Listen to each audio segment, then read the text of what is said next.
Okay, so I'm back on my phone. And I'm gonna try and add Janet. I have never done this before, you guys. I don't think I've. What is this? Okay.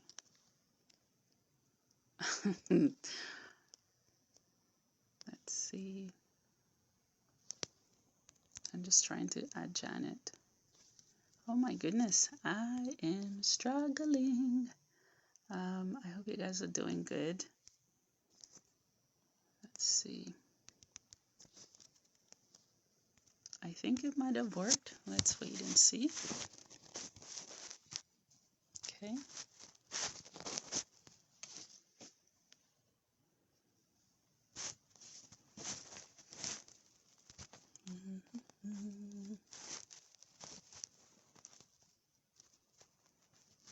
Okay.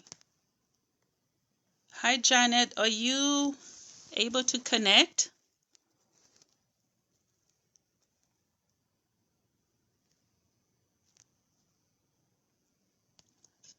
Add. Okay.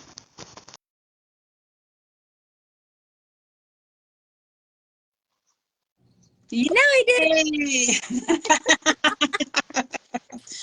There you are. It's always Oh like my goodness. it's always Wow. like woohoo when it happens. You're here. Yes, I Wow. am.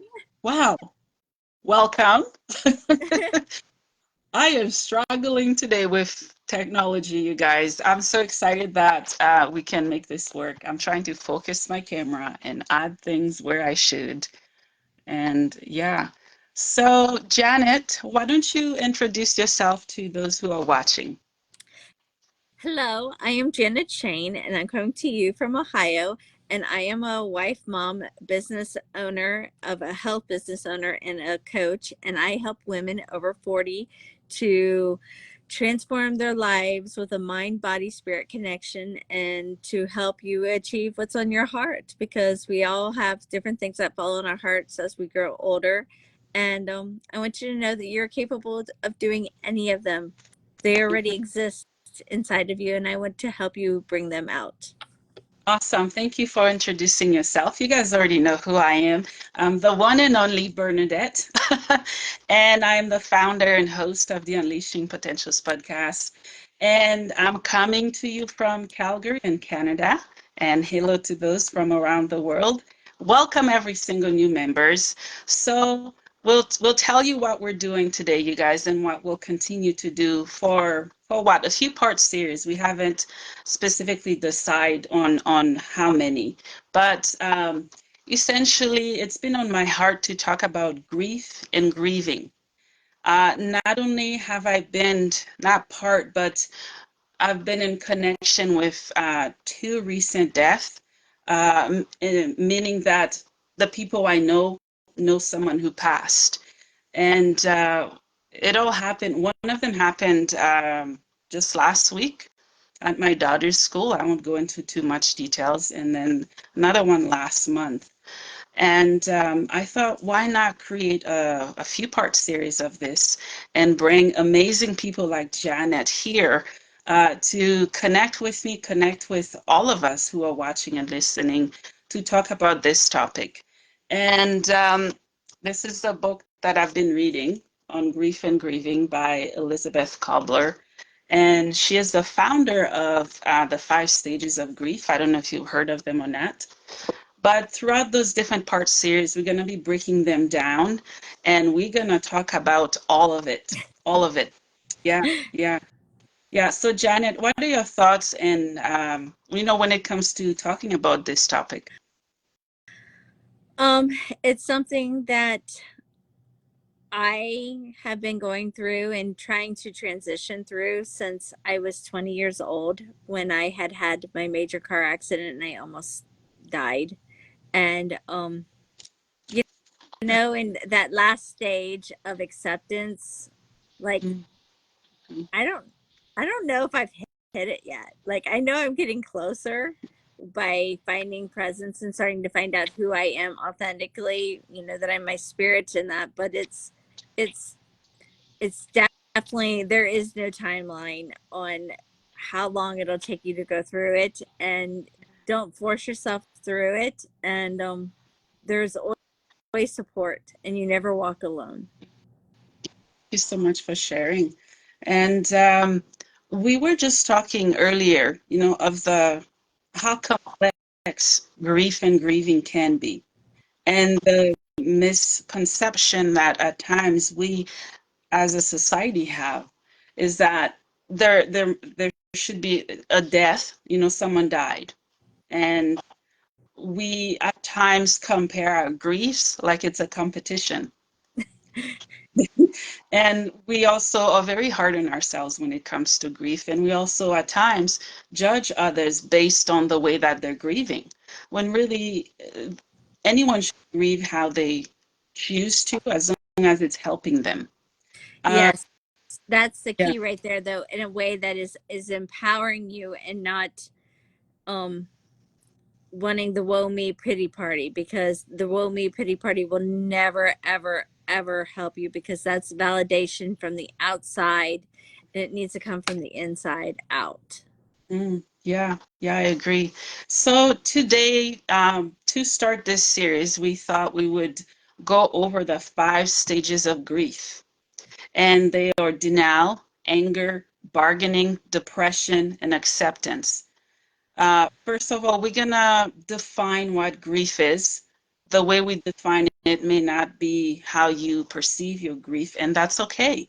How would you define grief, to those who are watching? I think grief is a sense, either a sense or an anticipation of of change, or of loss, of of something that we don't have control of, that we really want to have control of. But I mean, whether it's good or bad, it doesn't matter, but it's still that anxiety of, and the fear of Yeah. of of losing what we know.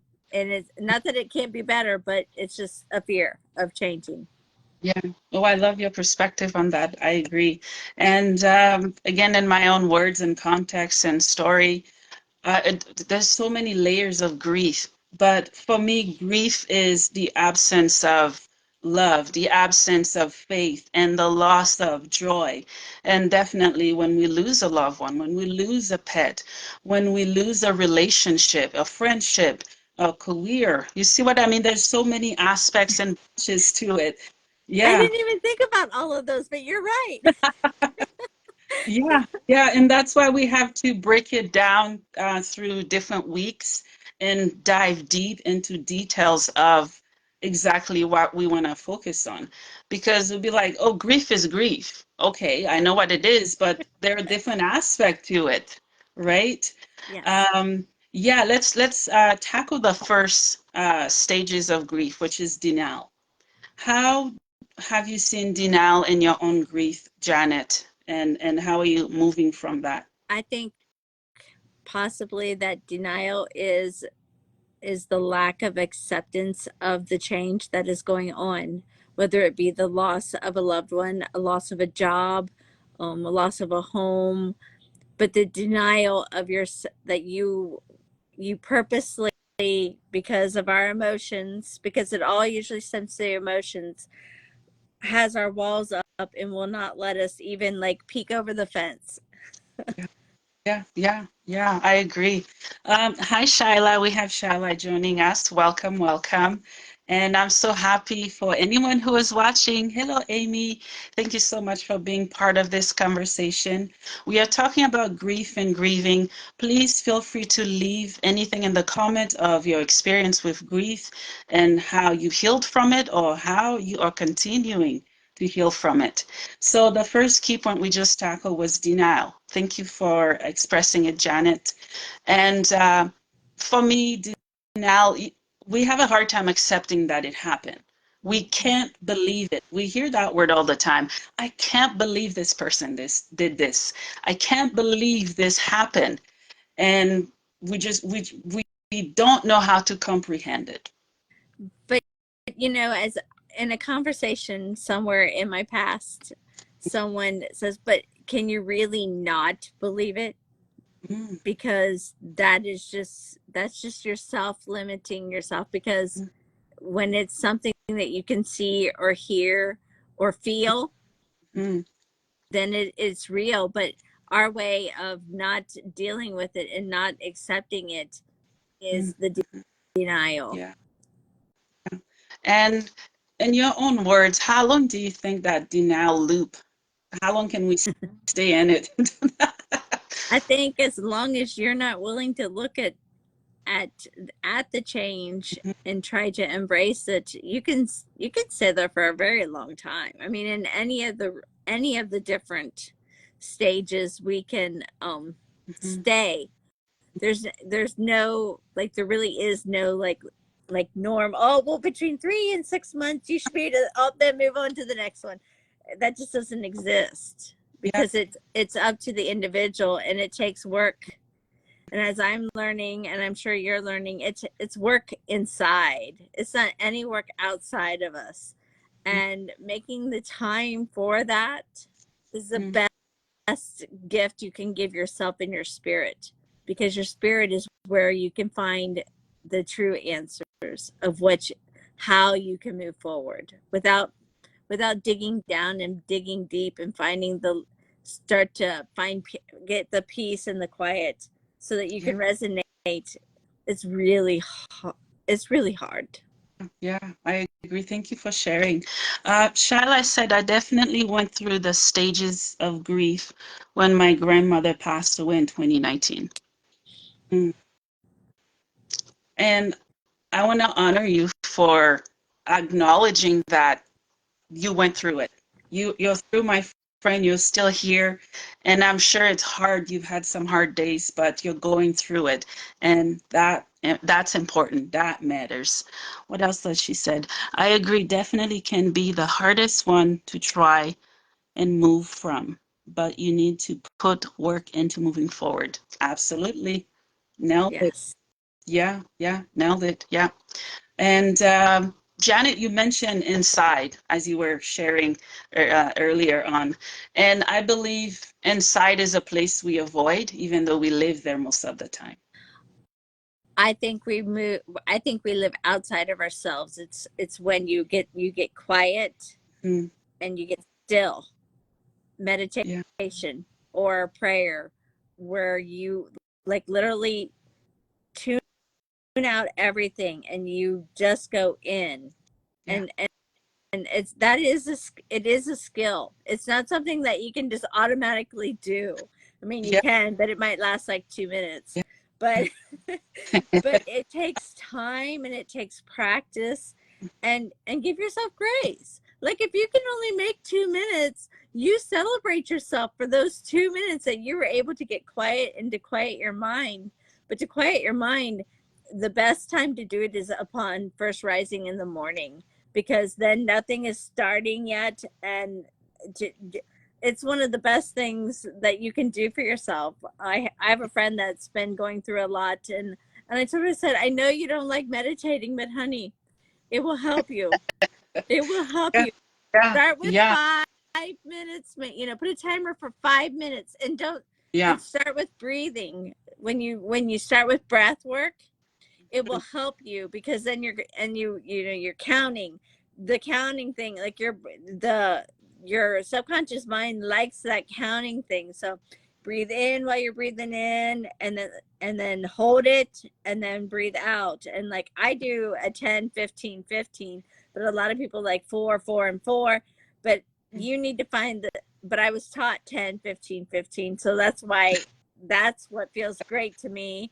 And it's kind of a test for me, like, to get to take a deep breath in for 10 seconds, to count to 10. It takes real focus and going really deep in the body to start that kind of breath. So but yeah, mm, just take little baby steps. yeah. Shyla said I was going to say breath work is the best thing to calm the mind. Absolutely is.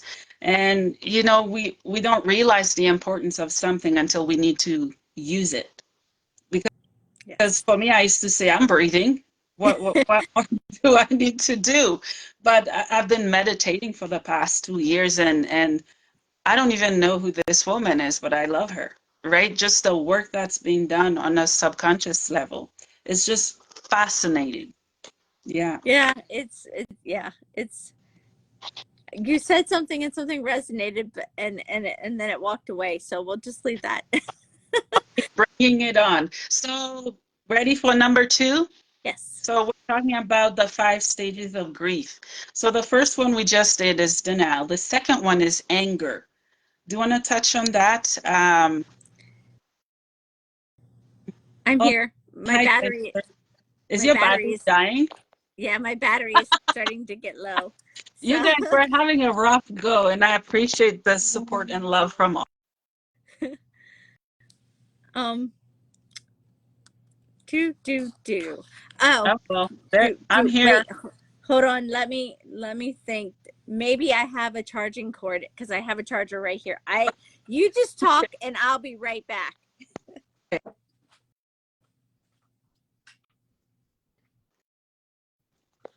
Yeah, my phone is dying too, so we'll make sure we're ready next week, you guys. So, while I wait for Janet, please leave any comments below for those who are watching. Welcome, Jennifer. So happy to have you tuning in. And we're talking about grief and grieving and the healing process and just the importance to grieve and to not compare our grief to others because it's not a competition.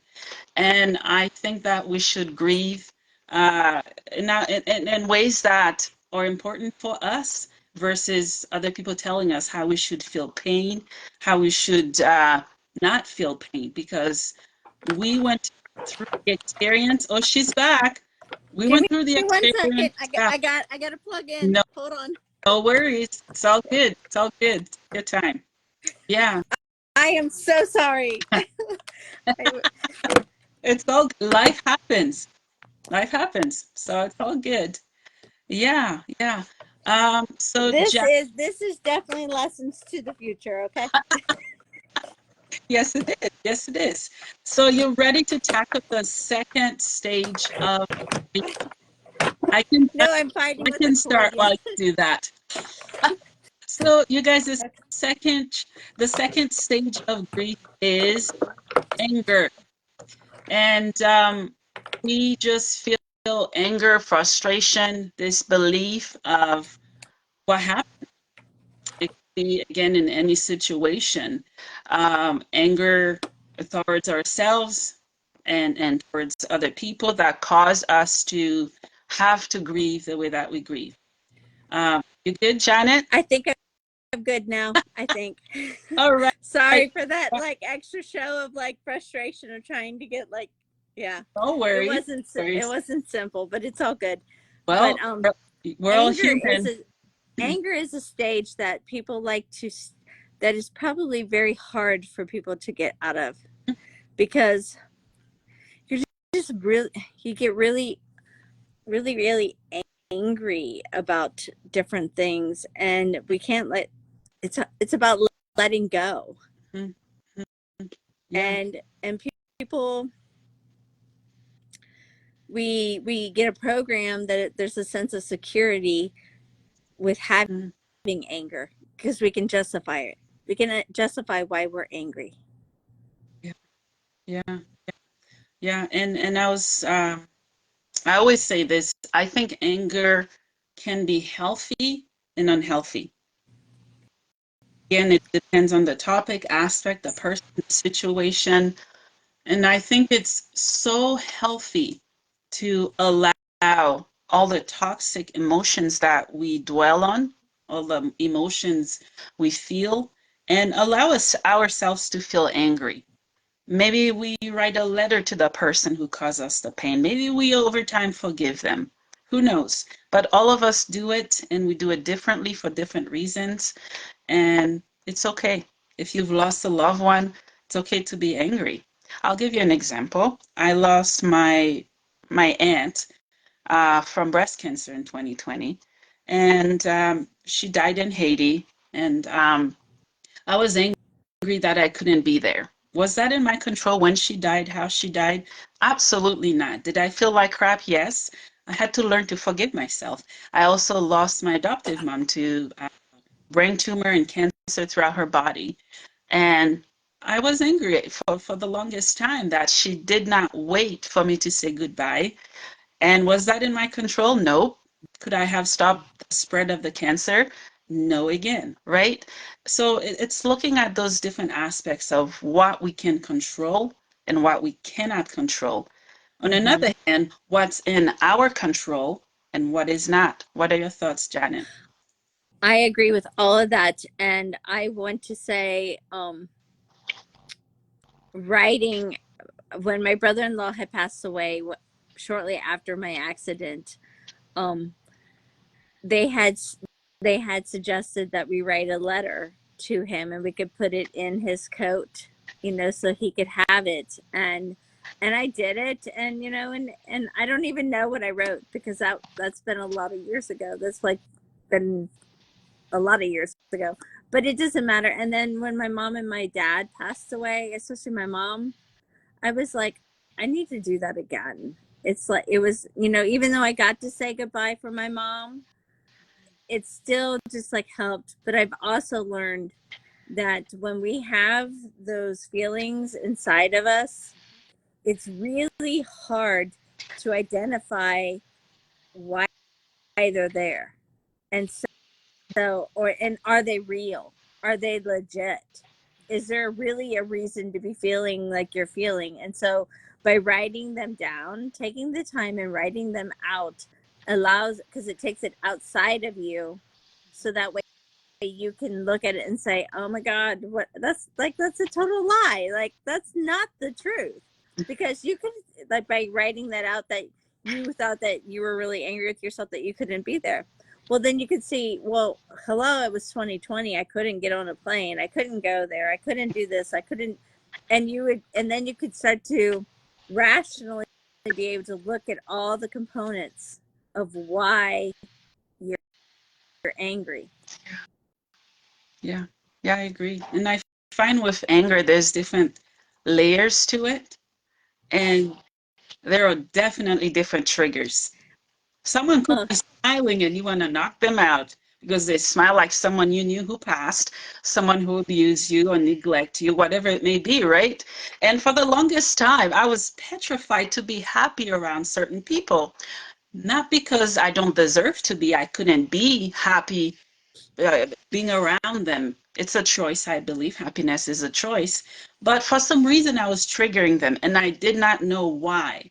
And I think when it comes to anger, we need to learn what is triggering us, why it is triggering us, and how long has it been triggering for us, right? that, We need to and talk to then people. taking in what triggers, like, you knew that so and so, if you brought up a certain subject, that it wasn't a good subject. So then, us as being human beings, it's not our responsibility. But if you want to help make a relationship better, then we're better off just avoiding those triggers. If you know it's going to set someone on fire, just put it out and don't start it.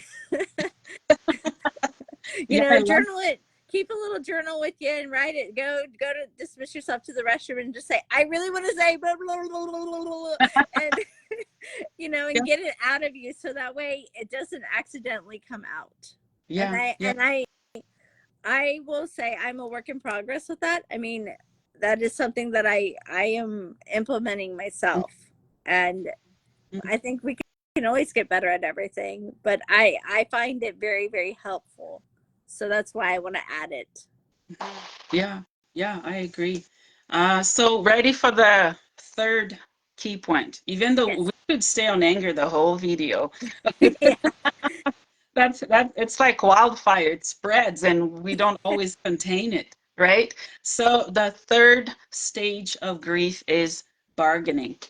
Hmm. I'll let you share your thought on that. Well, if you were ever in counseling and you weren't given this stage, please take note, because I did.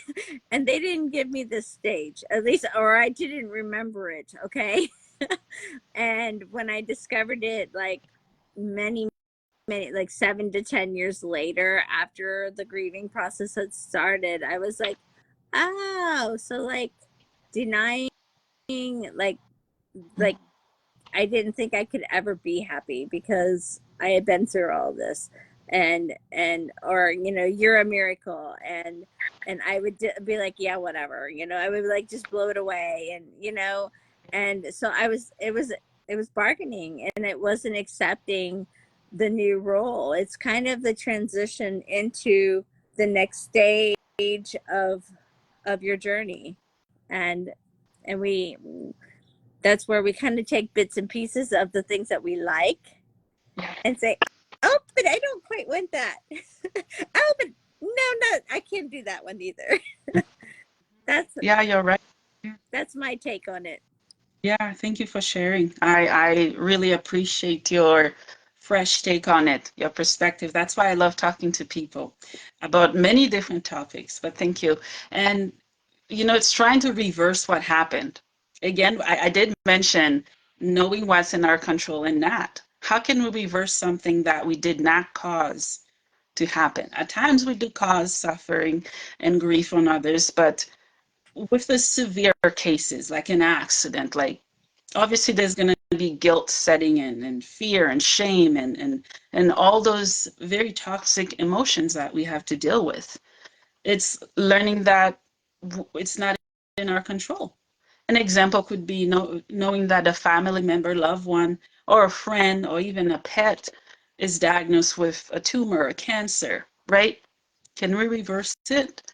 I mean, we can do what we can by being there for them and making sure they're eating, sleeping, and all those things that we know we can do, right? What are your thoughts? Yeah, it's and well, as you're sitting here, and I was thinking about it, and even though they had given me the grieving process and that, I for a very long time, I don't think I really allowed myself to to to to go through the process, or and so it would come out. When it would come out, it would come out ugly. It would come out super ugly, and it would, and I'm so, as unfortunately, when something bad happens to us when we're very little, we're not able to take it on and to understand. And as we get older, then we have to go back and we have to do the repair and do that work. And it's it's not easy. It hurts, but you know what? The more you let it out, and Mhm. just as my one coach says, just vomit it out, then you can just be done with it. But you Yeah, got to yeah. get it out. If you don't get it out, you can't move forward. Mm, I love that. Love that. Let's go to the key number 4, which ties in beautifully with letting it out. Depression. Oh, that's a heavy one. Do you want me to answer Jennifer or just read her comment while you? Yeah, go ahead. Go ahead. All right.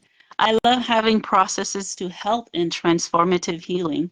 Hearing the stages of grief is beneficial to hear. I have to jump off, but nice to see how your conversations look live. Yes, thank you so much, Thank Jennifer, you. for sharing. And thank you for spending the time that you had with us. I appreciate it.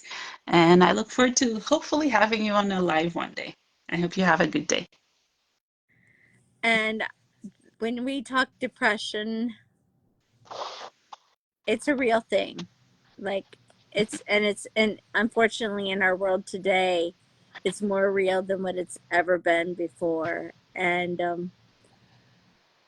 this I don't ever watch TV anymore, but back in the day when I did watch TV, and those commercials would say, depression doesn't just hurt you, it hurts everyone around you. And that is a true statement, because when you have your highs and you have your lows, they're on the same roller coaster with you, and they don't really want to be on that coaster with you because they weren't invited. You just kind of like pulled them in into your coaster seat with you, and they're like, but I didn't sign up for this. And Yeah. it's going to be very hard on your relationships, which makes it even harder because you need depression can be very, very dark. And when it gets really, really super dark, it takes the faith of God, or it takes another person to be there at that exact moment to help pull you out. Or you need to reach out for someone that you know that you can trust and love, that loves you as unconditionally as possible, because it's it's just it's one of the hardest and darkest points to talk about, but it's very real.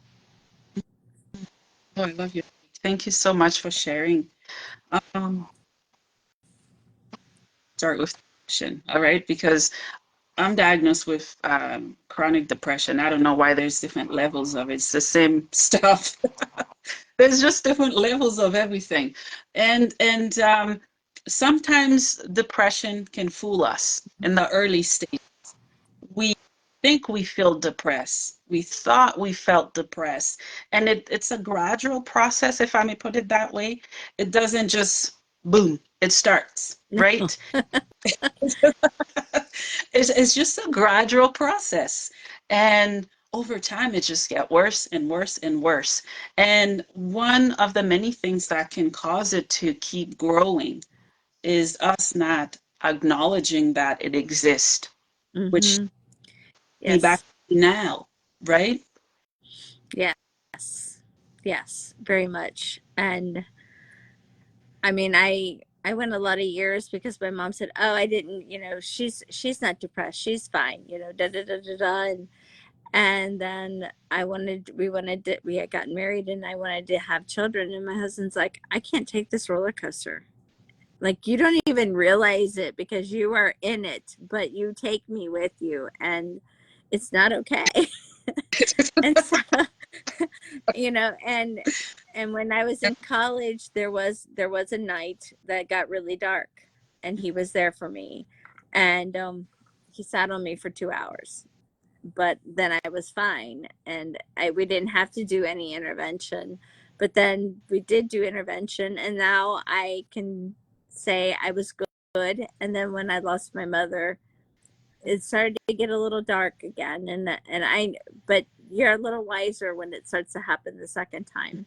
And so I knew that I needed to get some help, and I reached out. But then also, being a woman, menopause hit in because of all the stress of losing my mom. And then my doctor's like, "Okay, well, what's worse, the depression or the hot flashes?" And I'm like, "I have to Yeah, choose." And yeah. he's like, "Yes, you have to choose." And I went, "The hot flashes." And he's like, "Okay, well, then get yourself off of that medicine for antidepressant, and you just be good to you, and you work your way through it." And it's probably one of the best decisions it was a hard decision, and that, because, like, truly, it was like, I can't decide. I mean, like, I don't want to be depressed. I don't want to feel like I want to, like, injure myself, but I can't stand it. Like, it was like, but I'm glad I made the decision that I have, because when I'm not on the medicine, I get to be who I choose to be. And being in the now and being in the present is where true joy, peace, love, and fulfillment can be found. And but it takes work. And I'm not saying to get off of medicine. Not everybody can. And I, thank goodness, have been able to do it. But the work I'm doing on myself internally is supporting that. Yeah, yeah, yeah. I love that. And you guys, Janet has been on the podcast before. If you wonder which part of her story she is sharing right now, you can go back to the Unleashing Potentials podcast, either through YouTube or Spotify and so on, just to hear how remarkable this woman is and her story, and just how profound and authentic what she's been through and how she bounced back from it. And I'm just honored to know her. Oh, it's an honor to have gotten connected with you, Bernadette. I mean, like you said, we don't know each other, but I feel like you're a friend. You found a place in my heart, and you will always stay there. Mine too, my friend. Thank you so much. Thank you. So, we want to go to the last one? The last Sure, it's of grief. acceptance. But how do you know if you're there? I don't Yeah, give us a know. tip. Not sure I have an answer there because I don't know. I don't know. Mm, And it wasn't long ago before I started to do that inner work that my husband was saying, but you haven't really accepted what's happened to you. And I'm like, what do you mean? and, and yeah. you know, he was right. Mm, And as long as you were attached to the identity of, like, I was given the label identity of being disabled, or because of the trauma, I had an identity. And it's very, once we've been labeled, it's very hard to step out of that. mhm. Yeah. Well, you're talking to someone who's been labeled more things than my brain can understand. So you're not alone. I'm gonna say me too. And I'm sure, people who are gonna be watching this or who are watching it now, they've experienced different types of labels that are far off from who they are and what they've been through, right? And I think it is in those labels that we can find our wings and strength to fly again and to say, what you call me does not define who I am, not as a woman, not as a person, not as a mother. And it's for us to face that fear of people judging us.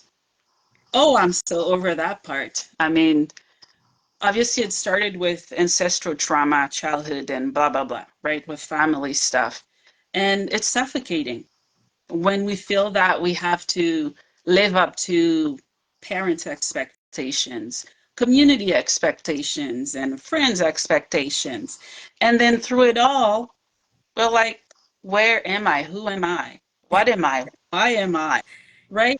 Like a little grain salt in the sea, you're just lost, cold, empty, don't have meaning, value, purpose, motivation in life. And it's to dig deep to find us again. You had said there's a, like, on YouTube, the little soul there, that is a real thing to watch.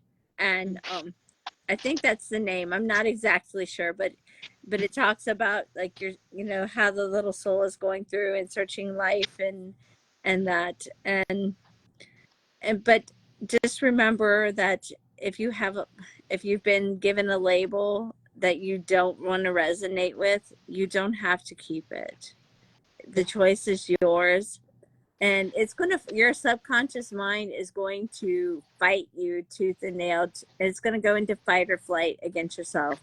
But once again, that's where the journaling will help you to get it out, so that you can say, I am not that person. They can try. Yeah, maybe I have made those mistakes, but that is a mistake. That's not who I am. Who you Yeah, are authentically is part of God. You are love. yeah, absolutely. Yeah, yeah, yeah. I was talking to someone today about me having schizophrenia, and how the media portray people like me, whatever race they're from. If they're labeled that, then they're psychopath, murder, and all those stuff that we see.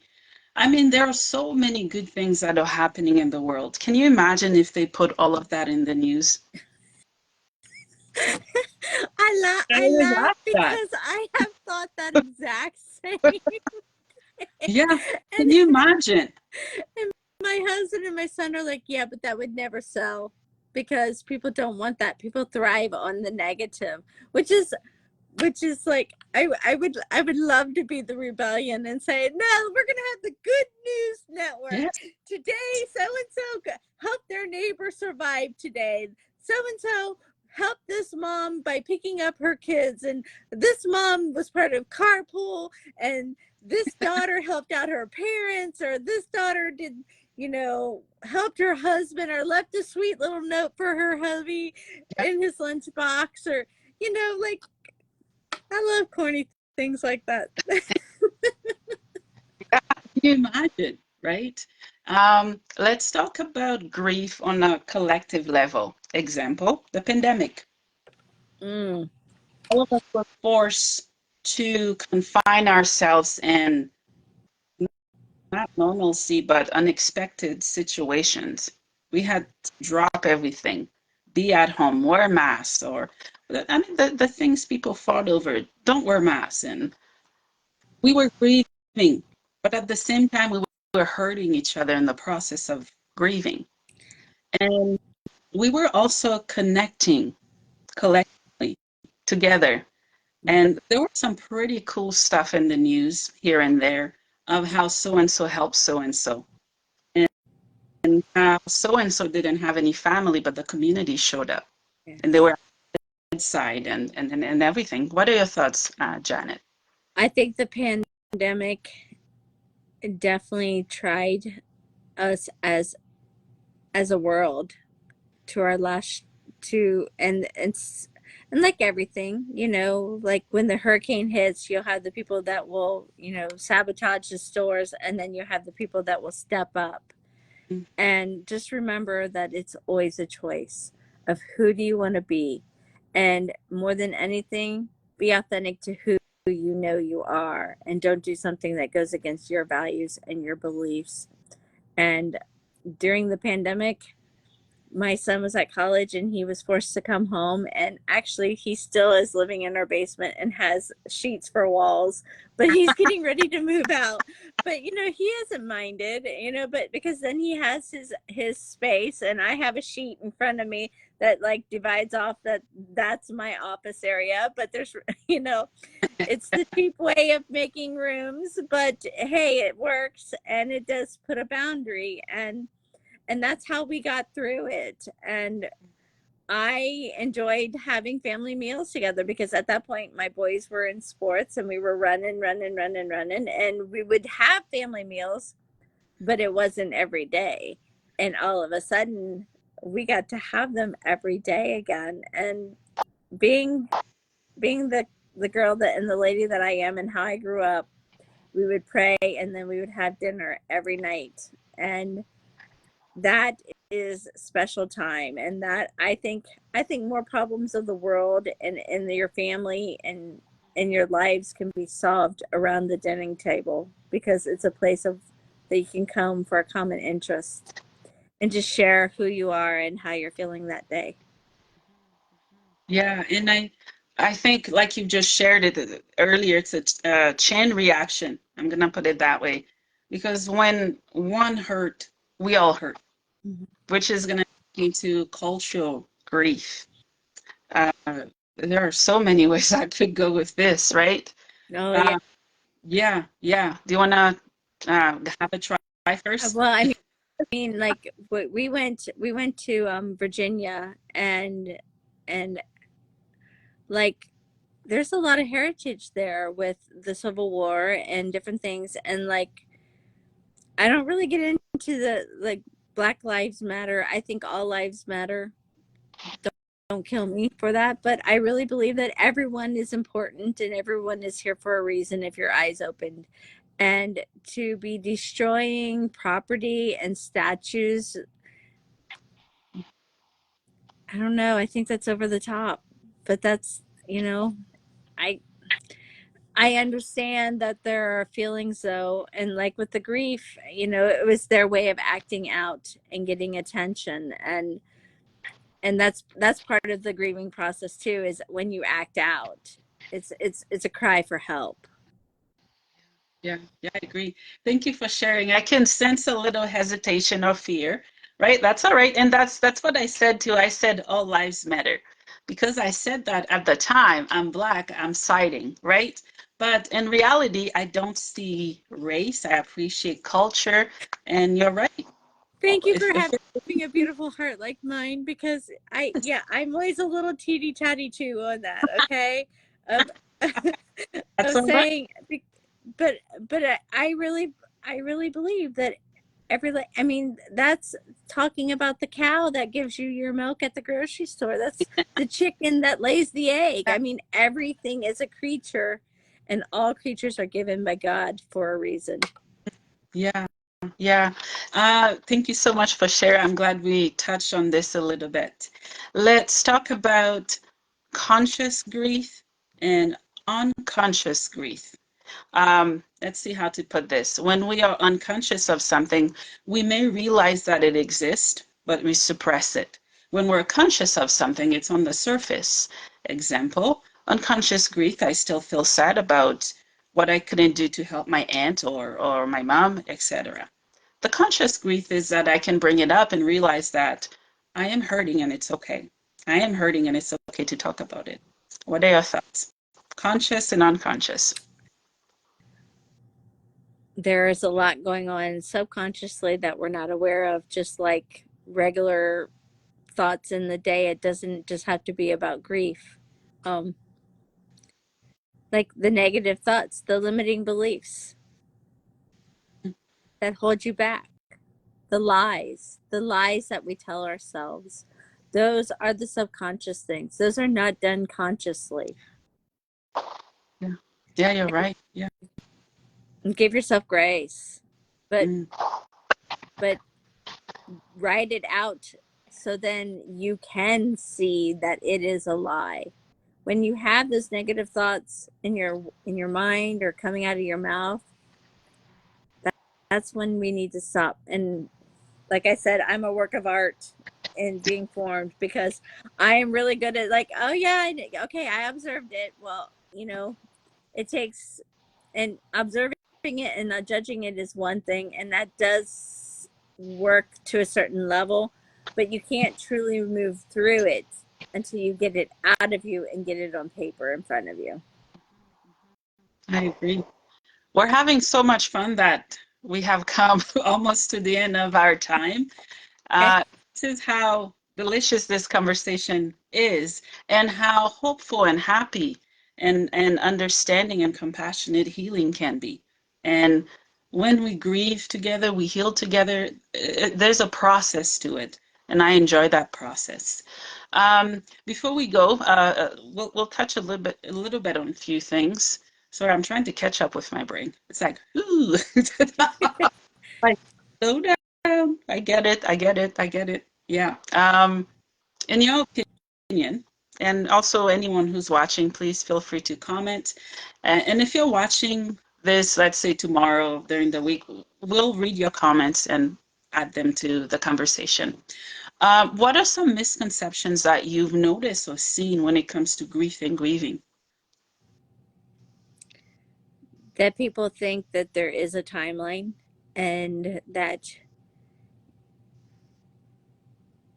different, I think, I don't know if it's culture, ethnicities, or whatever, everyone has their own version, because like I met somebody from Russia, and like I think, don't quote unquote, I think they don't, or somewhere in the world they don't wear black, they wear white to funerals, and so there's no right, there's no wrong, and that is, and give yourself grace.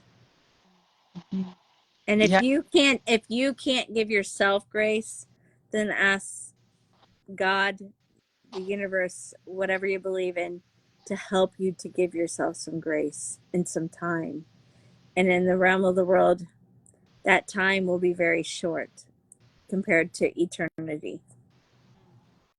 yeah, yeah, you're right. I mean, with different culture, they do see grieving different, and I respect that. I honor that.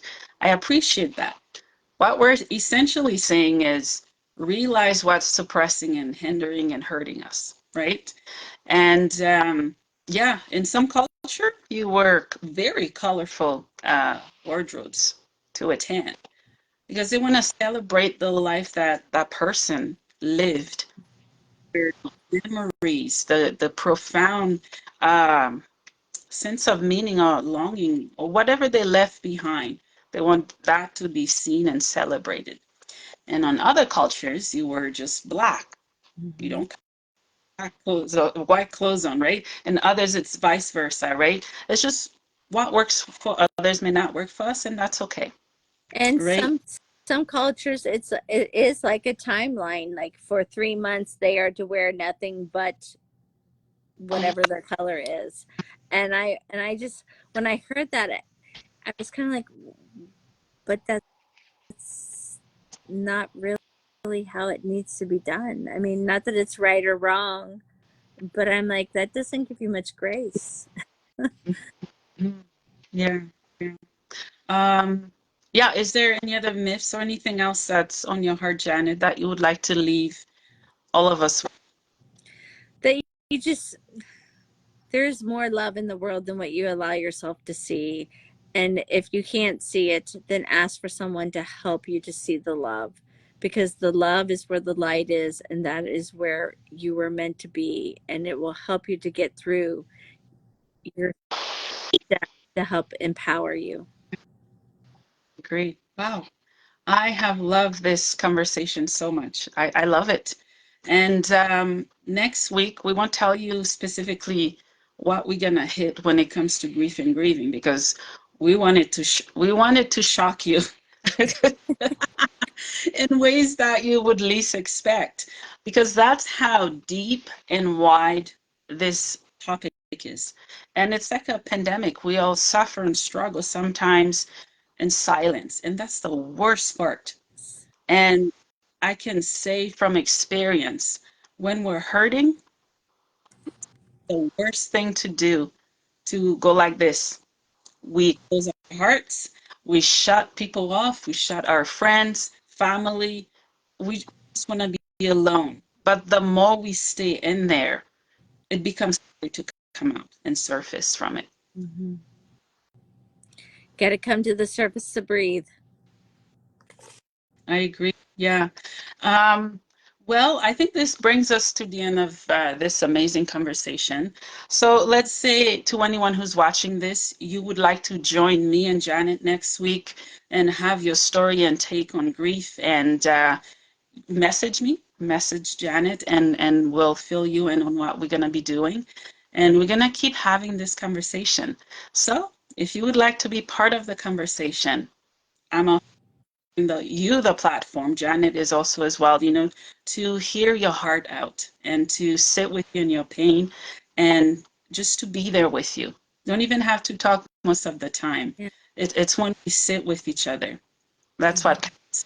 And also grief is not a competition. It's not a race. And to stop judging others based on how they grieve because that's their own process. And when we do that, we rob them of the process of feeling that pain and pulling through it. And when you judge someone else, it's actually a reflection of the things that are going on inside of you that you may not be aware of. Nailed it. That is so I true. just say it the way the spirit wants it to come out. Okay. Yes, yes, yes. And yeah, I agree. And that's the best way to understand what's going on with someone is to see how they react. Yeah. Janet, do you have anything else you'd like to share before we wrap up? Have a great rest of the day, and I hope if you're watching this in replay, you let us know. And if you have any comments of anything that I said, if you disagree or you agree, it doesn't matter. You're entitled to your opinion, but let us know what your opinion is because you have a right to express it. Oh, I don't know if I have anything else to add after that. Wow, wow, wow, wow. Thank you so much, Janet. Thank you to everyone who will be watching this. And thank you to those who have been watching. We appreciate you. I'm sending you love, light, life, and peace. Until next time, my friends, take care.